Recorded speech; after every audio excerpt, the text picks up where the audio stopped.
Fantastic. Well, I'm Sarah Bradbury from The Upcoming. Thank you so much for taking the time to speak with me. Thanks and for coming. Congratulations on a really stunning, really moving film. Oh, thank you very much. I mean, it's like, you know, a very, very hard-hitting, gritty at times movie about an untold tragedy in history.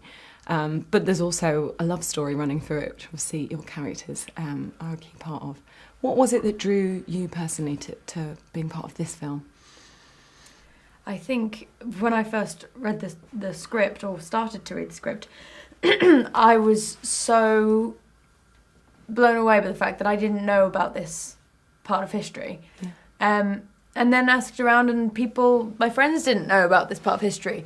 And then you sort of learn that was intentional, and we weren't supposed to really hear about it. Only in 1991 was the information released about it, and estimated between 2 and 10 million people, maybe more, they don't know, died. And you kind of feel completely ashamed that you don't know about that.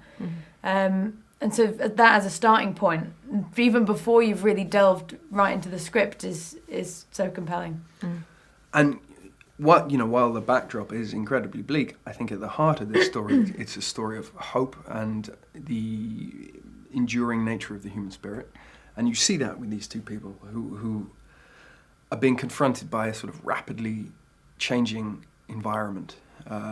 They've gone from sort of countryside tranquility to all of a sudden Soviet imperialism knocking at their door, collectivizing their farms and taking the very little that they have and making life completely unlivable.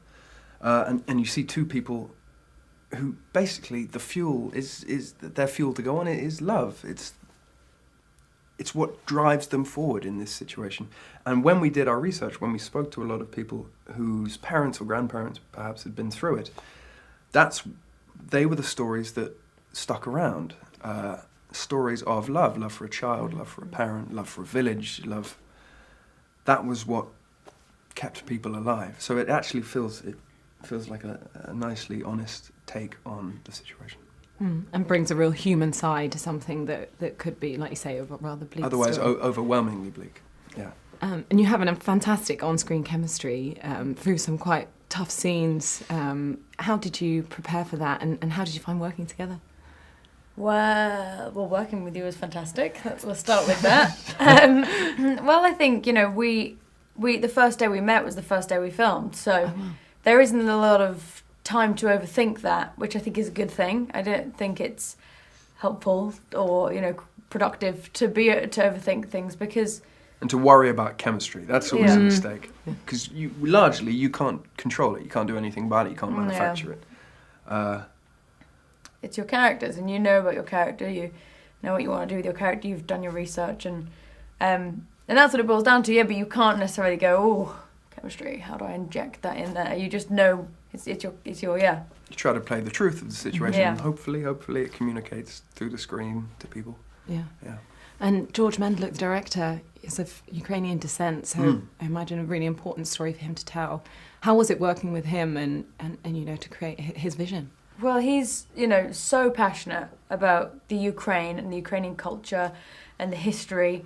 And so, it was fantastic because he had just so much knowledge and so many interesting things to lead us to, so many interesting articles and books and fantastic things. So that's always fantastic to have somebody with so much passion for the story at the front.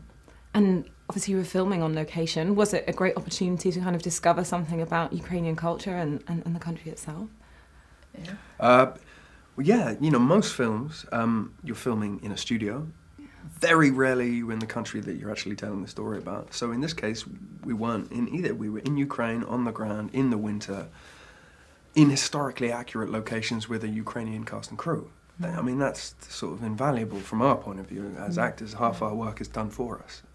But not only that, you can draw on the stories of the people around you. And, thinking about telling the story and putting this on the screen, obviously it's, exposing this part of history that people don't know about. But do you think there's also some parallels to be drawn in the fact that it was a repressed story and the role that media can play in either telling or retelling history? I think was it Stalin tried to put out sort of euphemisms that it was like, you know, malnutrition rather than this kind of death by starvation tactic. The line was, there is no famine. The line was, there's nothing to be seen here. And he was incredibly successful at creating that false narrative in Ukraine. Whereas the truth, the forces that have been at work in Ukraine have largely been the same for hundreds and hundreds of years. It's an incredibly fertile country, it's a huge amount of natural resources, and it's stuck between these huge two power players, Europe and Russia. So yeah, I think it's good. The more voices that Ukraine has at the moment, the better. And what for you was the most sort of challenging thing about acting in this film? I mean, you have some quite intense scenes, sort of sexual violence with some of the Soviet soldiers. You obviously have there's a lot of violence, there's elements of torture. You know, what was most challenging about having to film? I think, well, yeah, I mean, the rape scene was incredibly difficult emotionally and in every aspect to film. You kind of, again, you really can't overthink that, because otherwise you you'd be panicking. You know, it's it's a horrible thing to have to film, but it's, luckily, you know, Tamer Hassan, who I filmed the scene with, is a great guy, and he's, but there's no way, I think, to necessarily approach that, but just rather than, I don't know, it's difficult. That was very difficult. For me, there was a scene where I had to walk down the street, and on either side of me there were dead bodies or starving people, children.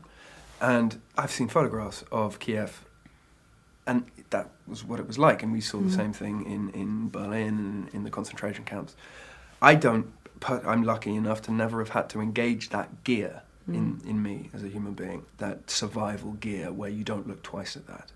That's a hard place to get to mentally and emotionally, that sort of numb survival instinct. Yeah. Okay, well, fantastic. Sorry to leave it on such a bleak note, but yeah, wonderful film. And Thank you. Thank you. Thanks so much. Thanks. Thanks very much.